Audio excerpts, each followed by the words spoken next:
गरीब आदमियों की कोई नहीं सुनी, कोई नहीं सुनी। नहीं सुनी। नो फिकर के कार्यक्रम जनता की भी तो सुनो में आप सभी का स्वागत है। और आज हम आए हैं सुर्खी विधानसभा के ढकरई ग्राम में। आज हम यहाँ की जनता से जानेंगे कि यहाँ के विकास की क्या स्थिति है। उपचुनाव होने जा रहे हैं तो उपचुनाव में क्या रुझान है और जनता क्या सोचती है। तो भैया आपसे जानना चाहेंगे कि वर्तमान समय में उपचुनाव को लेकर आपके क्षेत्र में क्या रुझान है।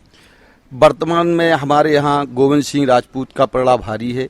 उन्होंने बहुत विकास कार्य किए हमारे यहाँ, और चुनाव हारने के बाद भी 5 साल अगर वे चुनाव हारे हुए हैं तो जनता के बरहमे सतत संपर्क में रहे हैं, लोगों की सुनी है। और जो हमारे यहाँ से आज कांग्रेस प्रत्याशी नियुक्त हुए हैं वो 5 साल विधायक रहने के बाद भी हमारे ढकरई में 1 रुपए का काम नहीं किया उन्होंने, ना कभी यहाँ पर किसी कार्यकर्ता की सुनी है।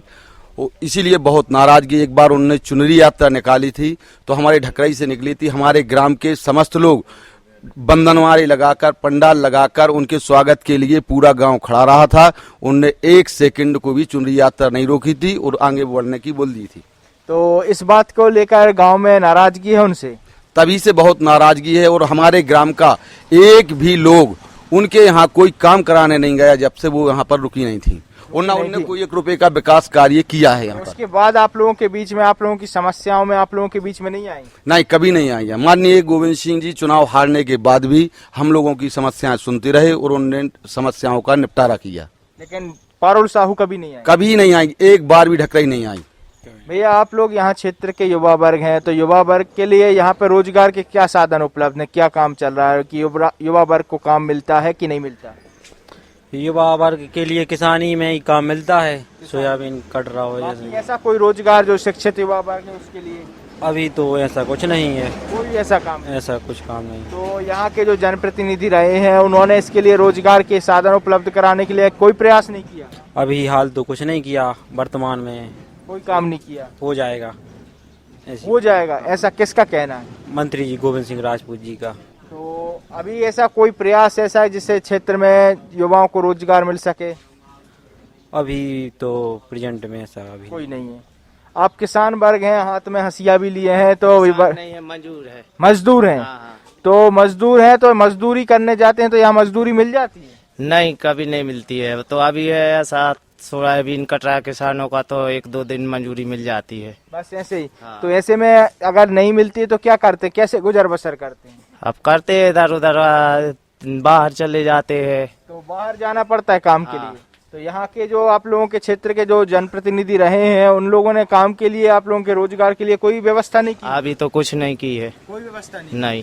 तो आप लोगों की जो समस्या रही कोरोना संकट के दौरान में, आप लोगों ने क्या काम किया, क्या स्थिति रही? क्या किया? कुछ नहीं, घर पे ही रहे। नहीं, तो जो जनप्रतिनिधि रहे उन लोगों ने आपकी जो समस्या का दौर रहा तो उस दौर में आप लोगों की कोई मदद की, सहायता की? नहीं की है, कोई मदद नहीं की। की। तो कोई ऐसा काम ऐसा जो आप लोगों के लिए किया गया हो, कुछ नहीं किया? कुछ नहीं किया, कुछ नहीं आप लिया। लोगों के बीच में बातचीत हुई आपसे कुछ उनकी कि आप लोगों की समस्या सुनी? सहायता तो करी है उनने। नहीं की, कभी नहीं की। नहीं किया आप? नहीं, गरीब आदमियों की कोई नहीं सुनी, कोई नहीं सुनी? नहीं सुनी भाई। वर्तमान समय में आपके क्षेत्र में फसल की क्या स्थिति है वर्तमान समय में? सर समय फसल की स्थिति तो बहुत ही खराब, दयनीय स्थिति हो चुकी है।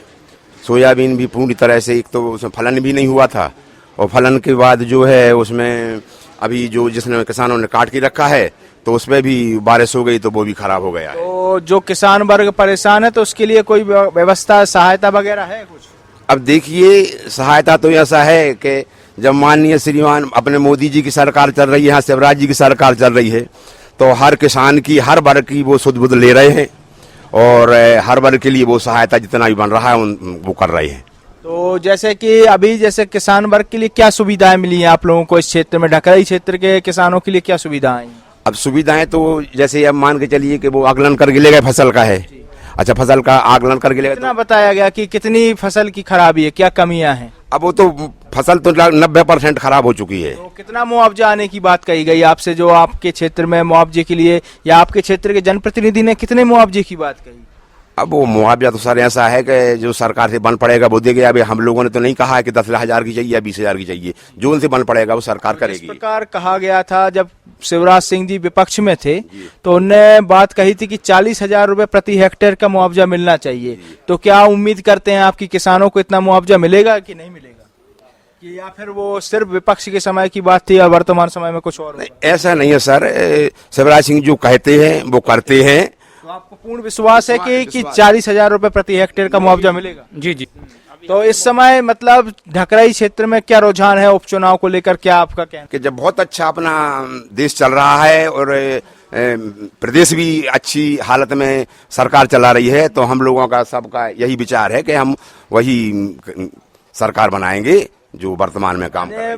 वर्तमान में पुनः गोविंद सिंह राजपूत को विधायक के रूप में देखना चाहते हैं? जी, जब तो वो सरकार बनेगी हमारी, हाँ, जब ही बनेगी हमारी सरकार, जब तो सरकार बनेगी, तुर्की का विकास होगा। तुर्की क्षेत्र के विकास के लिए आप लोगों का मत गोविंद सिंह राजपूत? जी जी जी।